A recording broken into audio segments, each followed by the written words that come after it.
Bonjour à tous, bienvenue au domaine pour une nouvelle vidéo. Aujourd'hui, je vous montre pourquoi on taille.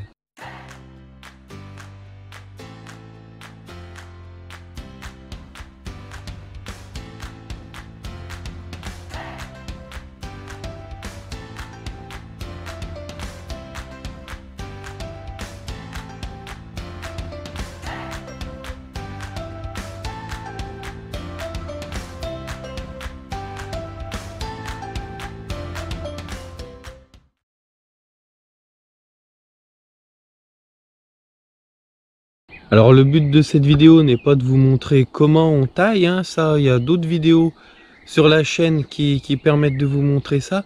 Non, là justement, c'est de vous montrer l'intérêt des différentes tailles que l'on peut faire. Aujourd'hui, je suis en train de monder, donc le mondage, pareil, je ne reviendrai pas dessus. Je vous mets la vidéo mondage en vignette. Donc je suis en train de faire ça. Et je trouvais que ça faisait une bonne illustration pour vous montrer le but final de la taille qui est d'avoir des fruits, de sélectionner un certain nombre de fruits pour ne pas avoir trop de rendement, en avoir suffisamment et puis pour pouvoir former la vigne. Donc voilà, là je trouvais sur les mondures on voit certaines choses, je trouvais que ça faisait une bonne illustration. Allez, je vous montre ce que je voulais vous montrer. Donc là rapidement le mondage, il consiste à enlever ces pousses qui sont à la base des pieds. Bon alors là elles sont un petit peu grandes parce que j'ai un petit peu tardé, il me reste plus que quelques rangs à faire sur cette parcelle là. Voilà, donc je le fais un tout petit peu en retard. Et donc voilà, ça consiste à enlever ces pousses pour pouvoir laisser notre pied de vigne sans qu'il y ait ces branches qui viennent parasiter, qui feraient trop de bois. Et puis le but c'est d'avoir un seul et unique pied de vigne bien formé, c'est pour ça qu'on les enlève. Donc voilà, même opération ici, vous voyez avant, hop, j'enlève ces pousses qui ne servent à rien. Et voilà, vous avez notre beau pied de vigne qui apparaît. Donc là où je voulais en venir, c'est que la taille, vous le savez, elle nous permet de sélectionner les bois qui vont porter les fruits, parce que sur la vigne, tous les bois ne sont pas à même de porter des fruits. Vous avez des bois qui vont donner des bourgeons à fruits et des bois qui vont donner des bourgeons à bois. D'une manière générale, les bois qui donnent des bourgeons à fruits, ce sont des bois qui ont 1 an. Par exemple, les bourgeons qui vont donner des fruits cette année 2022, ce sont des bourgeons qui ont été créés en 2021, qui sont sur du bois de l'année juste année N-1, l'année juste avant. Par contre, les bourgeons qui sont présents sur des bois plus vieux, eux, auront tendance à donner majoritairement des bourgeons à bois et qui ne porteront pas de fruits. Comme vous pouvez le voir ici, là vous avez nos bois qu'on a laissés à la taille, donc des bois qui ont 1 an. Ça c'est le courson qu'on a laissé l'année dernière. L'année dernière, cette année à la taille, du moins cet hiver. Et là vous avez la baguette.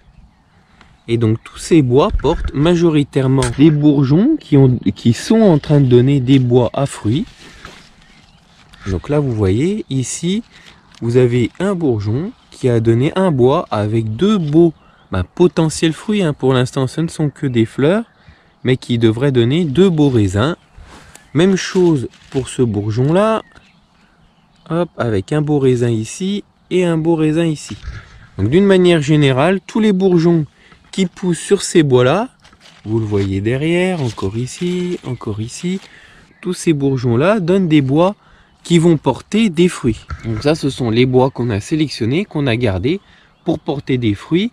Là on a gardé à peu près 6 bourgeons, chacun va donner un bois à fruits qui va porter environ 2 voire 3 fruits selon ce que ça veut faire, mais en général 2 fruits comme ça sur des pinots. 2 fruits, 2 grappes de raisin.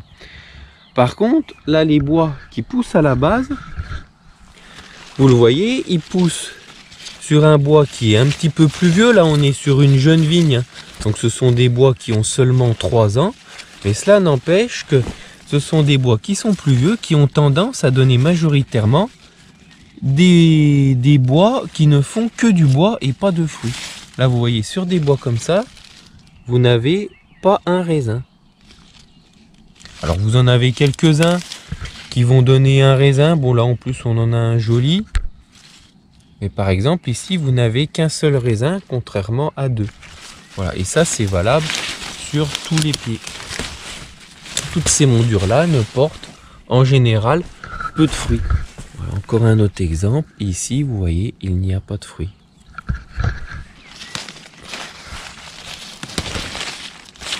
Voilà, vous voyez, même un grand bois comme ça qui pousse à la base.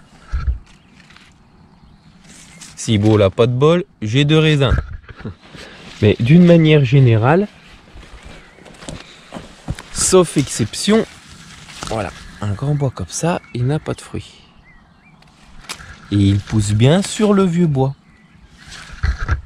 Donc vous l'aurez compris, d'où l'intérêt à la taille de toujours conserver des bois récents qui ont seulement 1 année, car ce sont ces bois-là qui portent des bourgeons qui vont donner des branches avec des fruits.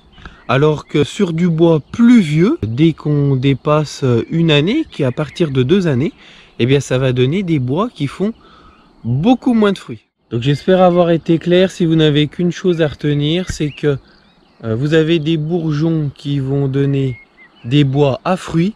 Ceux-ci poussent plutôt sur des bois qui ont 1 an. Et vous avez des bourgeons qui vont donner des bois qui vont faire uniquement du bois et qui poussent sur des bois plus vieux. Donc c'était juste une petite vidéo pour vous montrer l'incidence de la taille et le rôle de la taille dans la production, à choisir les bons bourgeons pour produire suffisamment, mais en même temps ne pas produire de trop. J'espère que cette vidéo vous a plu. N'hésitez pas à poser vos questions en commentaire. À la prochaine au domaine.